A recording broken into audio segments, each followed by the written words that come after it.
بسم اللہ الرحمن الرحیم۔ السلام علیکم۔ ہمارے اردو کے نوٹس PDF میں خریدنے کے لیے رابطہ کریں۔ واٹس ایپ اور موبائل نمبر 0321 22 80 942۔ انشاءاللہ آج کی ویڈیو میں آپ کے سامنے 9ویں جماعت کی اردو کی نئی کتاب جو کہ Punjab curriculum and text book board نے حال ہی میں شائع کی ہے اور انشاءاللہ 2025 سے پنجاب کے اسکولوں میں پڑھائی جائے گی، اس کے تیسرے سبق یعنی اخلاق حسنہ کے نثر پاروں یا عبارات کی تشریحات پیش کروں گا۔ یہ تشریحات انشاءاللہ نہایت آسان ہوں گی اور یہ تشریحات سبق کے عنوان، مصنف کے نام اور خط کشیدہ الفاظ کے معنی کے ساتھ پیش کی جائیں گی۔ یہ اس سلسلے کی دوسری ویڈیو ہے، یعنی دوسرا حصہ ہے۔ پہلی ویڈیو میں 2 نثر پاروں کی تشریحات پیش کر چکا ہوں۔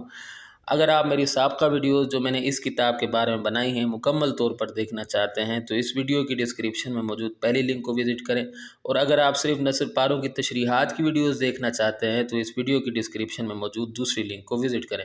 تو آئیے ویڈیو شروع کرتے ہیں۔ سب سے پہلے تو یہ سمجھ لیجئے کہ امتحان میں سوال کس طرح آتا ہے پیپر میں۔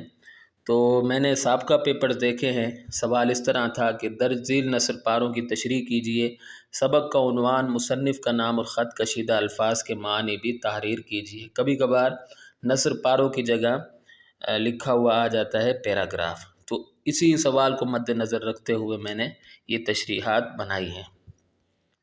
تو تیسرا نثر پارہ ہے، فیاضی اور دنیا کے مال سے بے تعلقی کا یہ عالم تھا کہ گھر میں نقد قسم کی کوئی چیز بھی ہوتی تو جب تک وہ سب خیرات نہ کر دی جاتی، آپ خاتم النبیین صلی اللہ علیہ وسلم اکثر گھر میں آرام نہ فرماتے۔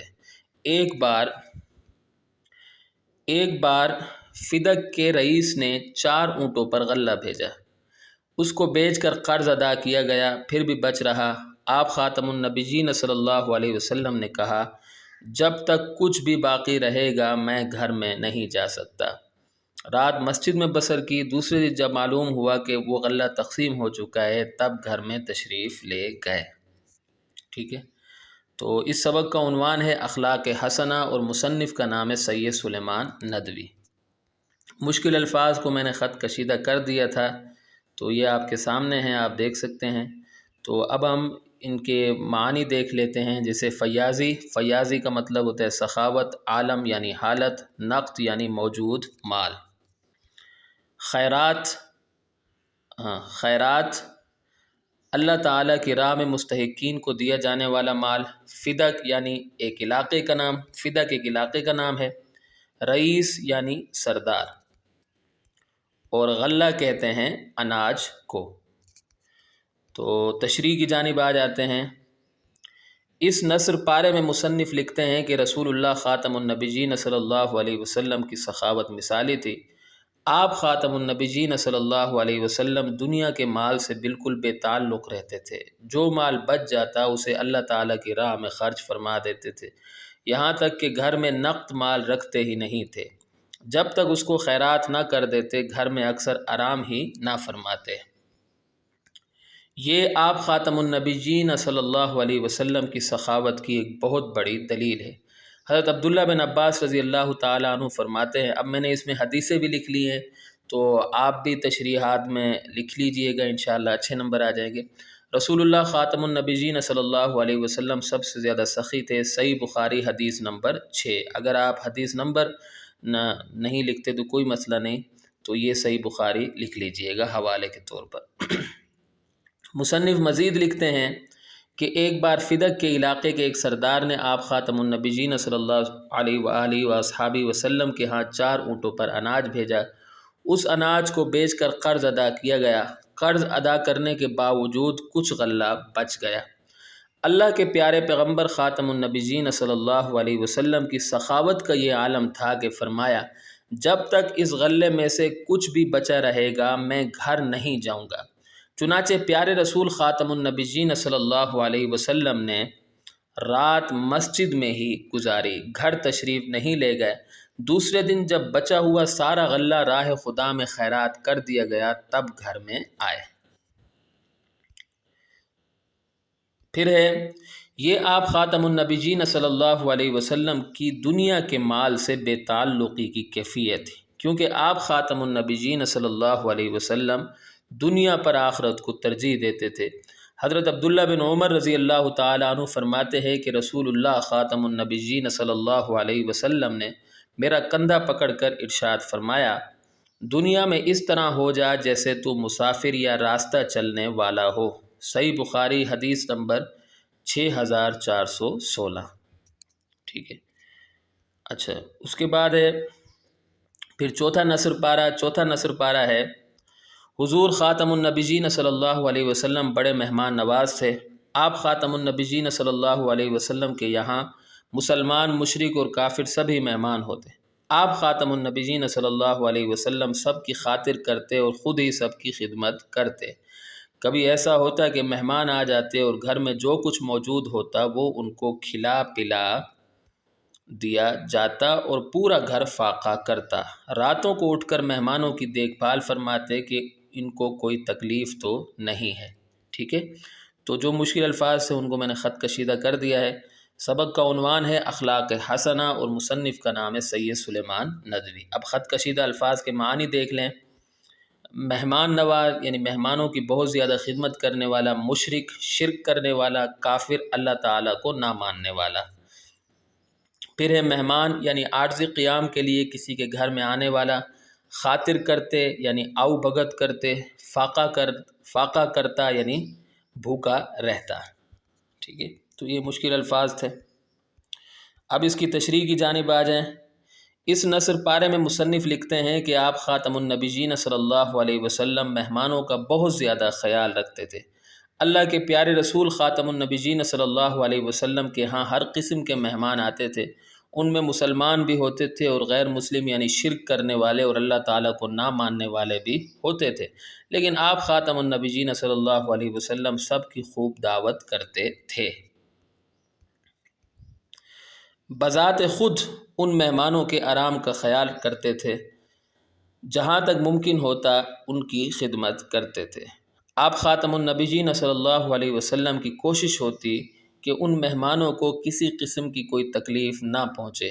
آپ خاتم النبیین صلی اللہ علیہ وسلم نے ارشاد فرمایا، جو شخص اللہ اور یوم آخرت پر ایمان رکھتا ہے وہ اپنے مہمان کی عزت کرتے ہوئے اس کا حق ادا کرے۔ جامع ترمذی حدیث نمبر 1967۔ مصنف مزید لکھتے ہیں کہ کبھی کبھار ایسا بھی ہوتا کہ مہمان آ جاتے تو پیارے نبی خاتم النبیین صلی اللہ علیہ وسلم کے گھر میں کھانے کے لیے جو کچھ ہوتا مہمانوں کے سامنے پیش کر دیا جاتا۔ پھر آپ خاتم النبیین صلی اللہ علیہ وسلم اور آپ خاتم النبیین، یہاں صلی اللہ علیہ وسلم لکھنا میں بھول گیا، آپ خاتم النبیین صلی اللہ علیہ وسلم کے گھر والوں کو بھوکا رہنا پڑتا۔ اثار و قربانی کی اس سے بڑی مثال اور کیا ہو سکتی ہے۔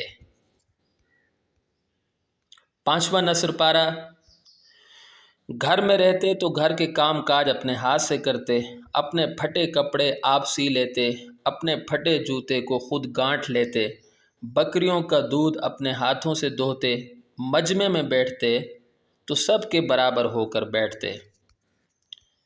مسجد نبوی کے بنانے اور خندق کھودنے میں سب مزدوروں کے ساتھ مل کر کام کیا۔ ٹھیک ہے، خط کشیدہ الفاظ جو مجھے مشکل لگ رہے تھے وہ میں نے ان کو خط کشیدہ کر دیا ہے۔ سبق کا عنوان ہے اخلاق حسنہ اور مصنف کا نام سید سلیمان ندوی۔ خط کشیدہ الفاظ کے معنی دیکھ لیں۔ کاج یعنی کام یا معاملہ، گانٹھ لیتے یعنی پیوند لگاتے، سلائی کرتے، جوڑتے، دوہتے یعنی جانوروں کے تھنوں سے دودھ، یہاں نکالنا لکھا ہوا ہے، آپ اس کو نکالتے کر دیں جیسے اس میں لکھا ہوا ہے۔ ٹھیک، یہ یہاں دھوتے ہیں تو اس کا جو پورا مطلب ہوگا وہ نکالتے ہوگا، میں نے غلطی سے نکالنا لکھ لیا ہے۔ مجمع یعنی بہت سارے لوگ، خندق یعنی گہری کھودی ہوئی زمین۔ ٹھیک ہے، اچھا تشریح۔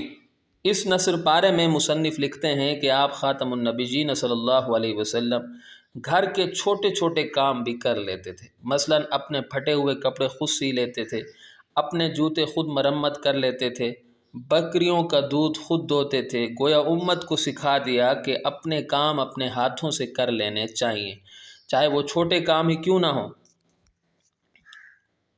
چھوٹے کام کر لینے سے کوئی چھوٹا نہیں ہو جاتا، بلکہ ان سے انسان کی زندگی آسان ہو جاتی ہے، ہو جاتی ہے۔ مصنف مزید لکھتے ہیں کہ آپ خاتم النبیین صلی اللہ علیہ وسلم کی ذات اقدس میں بہت زیادہ عاجزی تھی۔ یہی وجہ ہے کہ جب اللہ کے پیارے رسول خاتم النبیین صلی اللہ علیہ وسلم لوگوں کے ہجوم میں بیٹھتے تو سب کے برابر ہو کر بیٹھتے تھے۔ یہ پیارے نبی خاتم النبیین صلی اللہ علیہ وسلم کی عاجزی و انکساری کی سب سے بڑی دلیل ہے۔ آپ خاتم النبیین صلی اللہ علیہ وسلم نے ارشاد فرمایا، جو شخص اللہ تعالیٰ کے لیے عاجزی اختیار کرتا ہے، اللہ تعالیٰ اسے بلندی عطا فرما دیتا ہے۔ صحیح مسلم حدیث نمبر 2588۔ ٹھیک ہے، اچھا آگے بھی ہے۔ آپ خاتم النبیین صلی اللہ علیہ وسلم اپنے آپ کو دوسروں سے برتر نہیں سمجھتے تھے۔ پیارے پیغمبر خاتم النبیین صلی اللہ علیہ وسلم نے مسجد نبوی کی تعمیر اور غزوہ احزاب کے موقع پر دیگر صحابہ کرام رضی اللہ تعالی عنہم کے ساتھ مل کر کام کیا۔ اپنے اس عمل کے ذریعے امت کو درس دیا کہ عاجزی اپناؤ اور دوسروں کے ساتھ مل کر کام کرو، چاہے آپ جتنے بڑے عہدے پر فائز ہی کیوں نہ ہوں۔ ٹھیک ہے، تو یہاں آ کر ہماری ویڈیو اختتام کو پہنچتی ہے۔ میں امید کرتا ہوں کہ آپ کو میری یہ چھوٹی سی کاوش پسند آئی ہوگی۔ اگلی ویڈیو تک کے لیے مجھے اجازت دیں۔